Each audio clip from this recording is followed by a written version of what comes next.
এখন টমেটোটা দিয়ে দিব।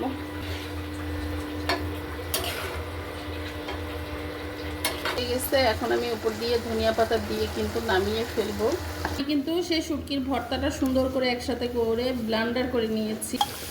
প্রেসার কুকারে দিয়েছি এই কারণে যে হয়তো আমি 2টা সিটি দিব।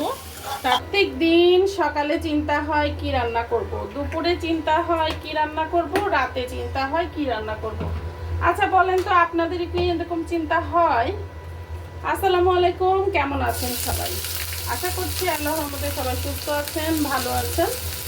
আমিও আলহামদুলিল্লাহ বেশ ভালো আছি। তো আসলে প্রত্যেক দিন আমাদের মতো মেয়েদের মনে হয় এটাই একটা চিন্তা, কি রান্না করব ঘুম থেকে উঠে। তো এখন আমি যে দুপুরে রান্না শুরু করে দিলাম। এখন রান্না করতেছি করলা দিয়ে আলু দিয়ে ভাজি করতেছি।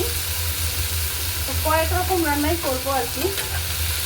এখানে আগে ভাজিটা করে নিই, দিয়ে দিলাম একটু পেঁয়াজ কাঁচামরিচ দিয়ে হলুদ লবণ দিয়ে ভেজে ফেলবো। আর করলা ভাজির মতো সহজ রান্না আর কিছু আছে বলে আমার মনে হয় না। হালকা একটু হলুদের গুঁড়া দিব, কারণ কালারটা আমি একটু সবুজ সবুজই রাখবো।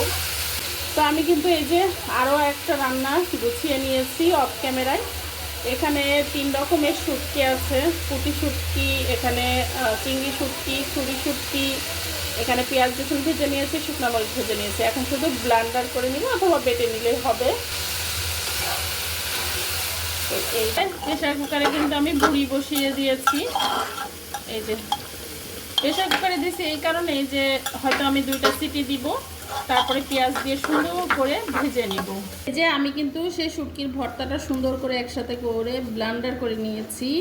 সময় কম তাই পাটায় বাটলাম না, তারপরেও কিন্তু এই যে সুন্দর মতো ভর্তাটা হয়ে গেল। আর এই যে করলা ভাজিটাও কিন্তু হয়ে গেছে।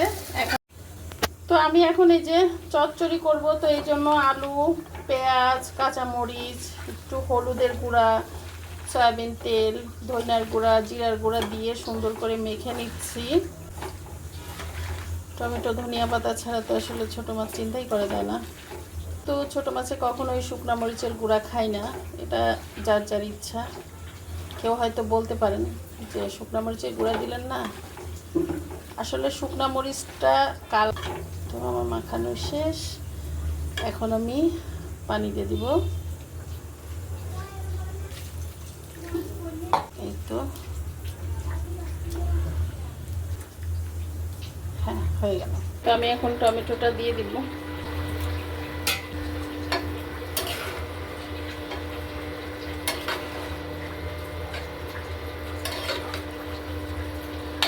তো একটু ডাল রান্না করে নিচ্ছি, বাসায় একদমই ডাল ছিল না। তো এত তরকারিটা আমার হয়ে গেছে, এখন আমি উপর দিয়ে ধনিয়া পাতা দিয়ে কিন্তু নামিয়ে ফেলবো।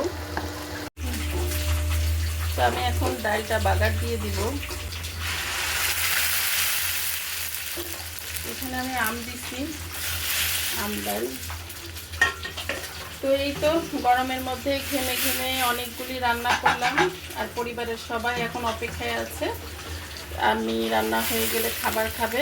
তো যাই হোক, সবাই যদি এখন প্রশংসা করে ভালো লাগবে, আর যদি বলে লবণ কম হয়েছে, হলুদ বেশি হয়েছে, ভালো লাগবে না, মন খারাপ হয়ে যাবে। তো যাই হোক, সবাই ভালো থাকবেন, সুস্থ থাকবেন, আল্লাহ হাফেজ।